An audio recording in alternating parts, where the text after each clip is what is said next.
Good morning students. இன்றைக்கி நம்ம exam some 2.18 பார்க்கலாம். என்ன கொடுத்துருக்காங்கன்னா, கலா அண்ட் வாணி அப்படின்னு ரெண்டு ஃப்ரெண்ட்ஸ் இருக்காங்க. கலா சொல்கிறா இன்றைக்கி டுடே இஸ் மை பர்த்டே அப்படின்னு சொல்கிறேன், இன்றைக்கி தான் என்னோட பிறந்த நாளுங்க. ஆனால் அவன் வாணிகிட்ட கேட்கா, நீ எப்போ பர்த்டேவே செலிப்ரேட் பண்ணுவ அப்படின்னு கேட்குறா. அதுக்கு வாணி சொல்கிறா, இன்றைக்கி மண்டே, இன்னையிலேருந்து 75 days முன்னால் நான் என் பர்த்டேவே செலிப்ரேட் பண்ணேன் அப்படின்னு சொல்கிறான். ஓகேவா? அப்போ என்ன கேட்டிருக்காங்க, என்ன டே, அதாவது என்ன கிழமை வாணி பர்த்டே செலிப்ரேட் பண்ணா, எந்த டேயில், சண்டேவா மண்டேவா டியூஸ்டேவா, எந்த டேயில் வாணியோட பர்த்டே செலிப்ரேட் பண்ணா அப்படின்னு சொல்லி கேட்டிருக்காங்க. இப்போ எழுதிக்கலாம். Let assume numbers 0, 1, 2, 3, 4, 5, 6 as Sunday to Monday. அதாவது இந்த எண்கள் ஞாயிறுலேருந்து சனி வரைக்கும் உள்ள கிழமையிலே குறிப்பதாக எடுத்துக்கொள்வோம் அப்படின்னு எழுதிக்கலாம். இந்த 0ங்கிறது சண்டேவை மென்ஷன் பண்ணும், 1ங்கிறது மண்டே, 2 டியூஸ்டே, 3 என்னது 3 வெனஸ்டே, 4 தேர்ஸ்டே, 5 ஃப்ரைடே, 6ங்கிறது சாட்டர்டே. ஓகேவா? இதை மென்ஷன் பண்ணுது. அங்கே வாணி என்ன சொல்லியிருந்தா, டுடே இஸ் மண்டே. ஓகேவா?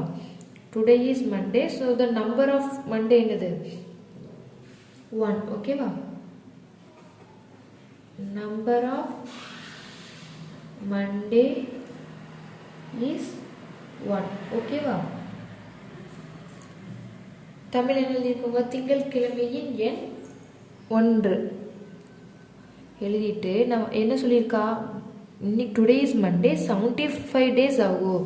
ஸோ நம்ம என்ன கண்டுபிடிக்கணும்னா, இன்னைக்கு மண்டேவா, இந்த மண்டேல இருந்து 75 days ஆகோதான் அவளோட பர்த்டே இருந்திருக்கு. ஓகேவா?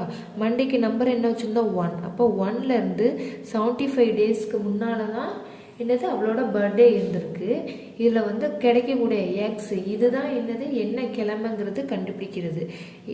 எக்ஸ் என்னன்னு நமக்கு தெரியாது.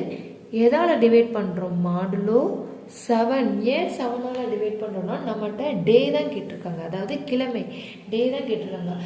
ஒரு வீக்கில் எத்தனை டேஸ் இருக்கும், 7 days இருக்கும். ஓகேவா? ஒரு வீக்குக்கு 7 days. நம்மகிட்ட 7 day கேட்டதுனால 7ஆல் டிவைட் பண்ணுறோம். ஓகேவா? 1 - 74 என்ன கிடைக்கும், 1 - 75 என்ன கிடைக்கும், -74. கான்க்ரஸ் டு எக்ஸ் மாடுலோ 7. ஓகேவா? இதை எப்படி எழுதிக்கலாம், -74 கான்க்ரண்ட் டு எக்ஸ் மாடுலோ 7. இப்போ இது ஈக்குவேஷன் மெத்தடுக்கு மாற்றணும்னா என்ன கிடைக்கும், -74 - x is equal to 7k. ஓகேவா? இங்கே என்ன எழுதுவோம், கேக்கு வேல்யூக்கு ஃபார் சம் இன்டிஜர் k அப்படி எழுதிக்கலாமா? இப்போ எக்ஸுக்கு எந்த வேல்யூ போட்டால் அது 7ஓட டிவிசிபிளாக இருக்கும் அப்படின்னு சொல்லி பார்க்கலாம்.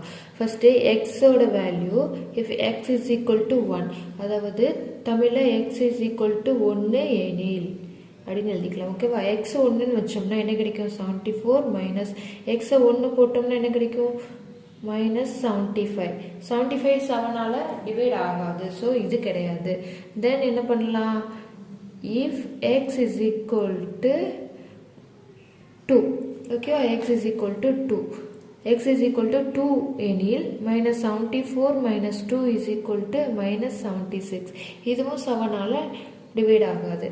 தென் என்ன பண்ணலாம், எக்ஸுக்கு பதிலாக 3 போடலாம். x is equal to 3. if x is equal to 3, -74 - 3 is equal to -77. இது 7ஆல் டிவைட் ஆகுமா, எக்ஸாக்டாக டிவைட் ஆகும். ஸோ எக்ஸுக்கு 3 போட்டோம்னா வேல்யூ கரெக்டாக இருக்குது. ஓகேவா? if x is equal to 3,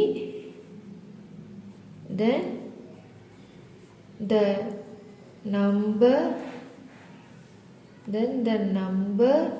3 denotes 3 என்ன டேவை குறிக்குது, நம்ம அங்கே மார்க் பண்ணியிருந்தோம்ல, 3 என்ன டேவை குறிக்குது, 3 எந்த டே, வெனஸ்டே. ஓகேவா?